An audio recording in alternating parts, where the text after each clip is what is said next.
Hi, it's George again from the Common Sense Millionaire. Guess what we're going to talk about now? We're going to talk about taxes and how to keep from falling behind in your taxes. First thing that we all have to face is that everyone hates paying taxes. Everyone hates filing taxes. You hate writing that check to your accountant or your professional tax preparer. Everyone hates it. And unfortunately, part of the reason we hate it is because we fall behind and it's hard to get back on track. It's embarrassing. And it stuff happens sometimes. Okay. So let me give you a real life example. So there is, suppose there's an individual who has not filed taxes for 6 years, and that happens. Okay. They have a six-figure income as a professional. Okay.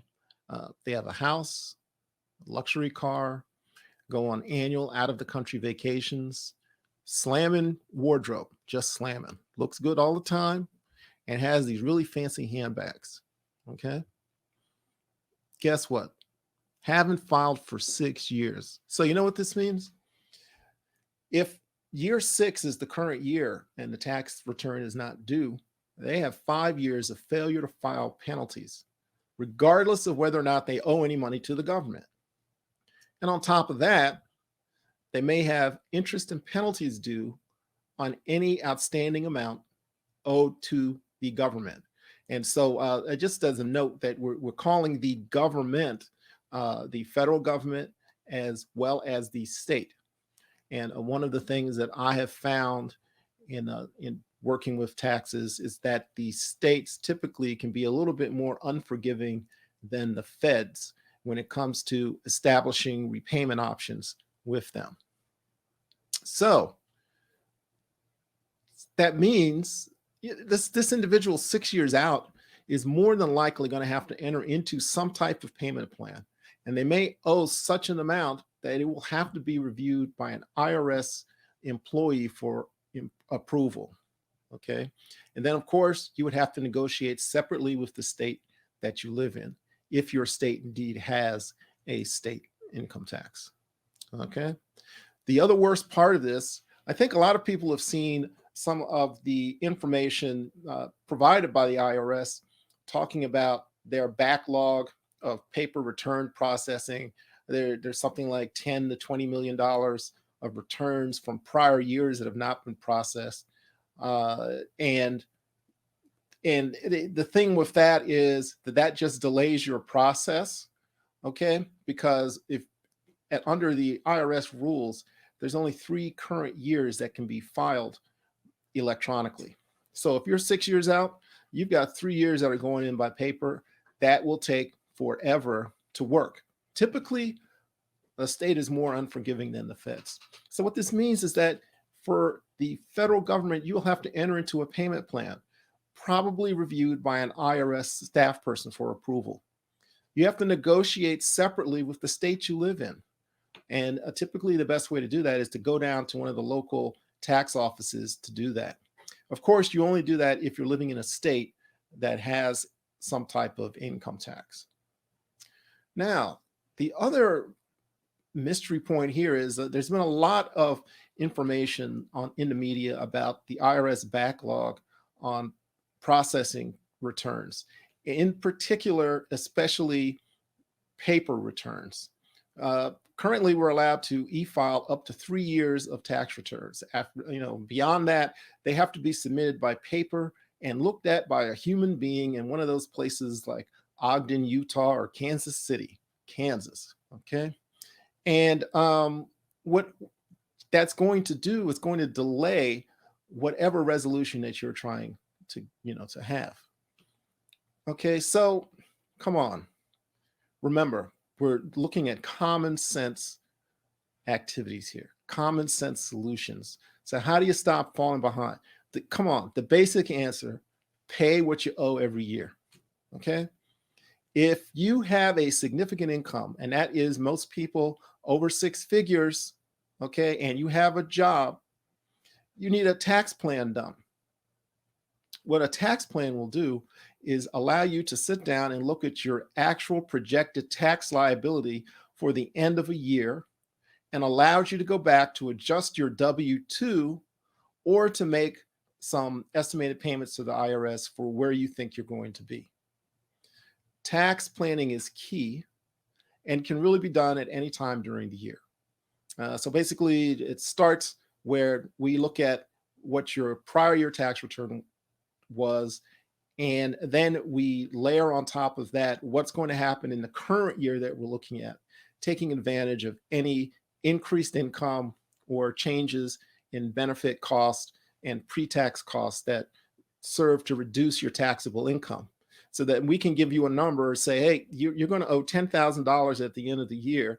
How much have you withheld so far? And then we can, make that match so that we make sure your W-2 and state withholdings are going to provide you the withholding you need to pay your taxes, so you don't have to write a check at all when you file your tax return.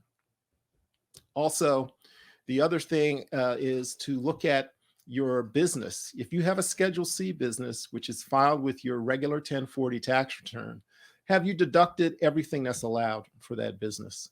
Okay. This is especially important for home office and business mileage deductions, which can be somewhat complex. But if you have a business that is a Schedule C business, where all of the expenses are deducted on your personal tax return, which is on the Schedule C, okay, are you getting everything that's allowed? Once again, don't try to do it yourself. Talk with someone who can help you and make sure that you've got everything that you're due, especially when it comes for home office and business mileage deductions, which in some cases can be somewhat complex. But there's a lot of money left on the table because we don't want to admit that we don't know anything, so we don't make the phone call. And it's a very simple, common sense solution to fix your situation. Now, the big question is, are you behind right now? Okay. You may have to find a tax specialist that regularly files prior year returns. You want someone who has the knowledge to know what to ask for from you and work on your behalf to minimize your tax liability legally. Also, is the IRS sending you letters? Do you owe over $50,000? That requires an approved repayment plan. If the IRS is threatening to levy you, I recommend that you find a specialist in tax resolution issues. That is either a tax attorney or an enrolled agent. An enrolled agent, in the olden days of the IRS, the enrolled agents were IRS employees who decided to retire or leave the service and were allowed to practice in front of the IRS on the behalf of clients. They can be significantly cheaper than a tax attorney, depending on the seriousness of your situation. Once again, don't try to do this by yourself. Go to a professional who can help you and that understands how to negotiate the IRS process so that you don't have a continued back and forth situation. So why is that important? Why? Because it happened to us. Okay. My wife and I get a letter in the mail saying that we owed a significant amount, a ridiculous amount, forget significant, a ridiculous amount of money, okay, to the federal government because we had a bad tax preparer. We had to hire representation. As a matter of fact, to get it done right, we flew someone in from another state to work with us. Okay. And let me tell you, it's a harrowing experience when you get that letter, the demand to pay, and it takes months to work through all of this situation before you finally get a resolution that doesn't require you to write a big check or to be crying because something is going wrong. Folks, we knew that we could not do it ourselves, and we were not in the position of having to want to, just let this drag on. And in my professional position, I was not allowed to be in a situation where I had a tax resolution issue with either the federal government or the state that I live in. So that was like disaster. So you've got to find resources to help you. The bottom line, however, is look, pay what you owe. If you need help, we have resources that we can make available to you should you have a significant filing lapse or concerns from taxing authorities. This is scary to most people. And so you just can't let fear stop your action. Okay? You can't. You have to take charge of the situation. I know that, example, my wife and I were freaking out for the whole period of time that we were waiting to get that letter back from the government saying that either, we had to pay or everything was settled. We still had to pay, but it was not the ridiculous amount of money that initially was charged to us. Okay. And this is one of the reasons why I decided to become a tax professional. After that particular situation, I figured I need to learn what's going on with the system, at the same time be able to help people negotiate it through as well. So remember, don't let fear stop your action, and just roll forward with common sense and get it done. Thanks.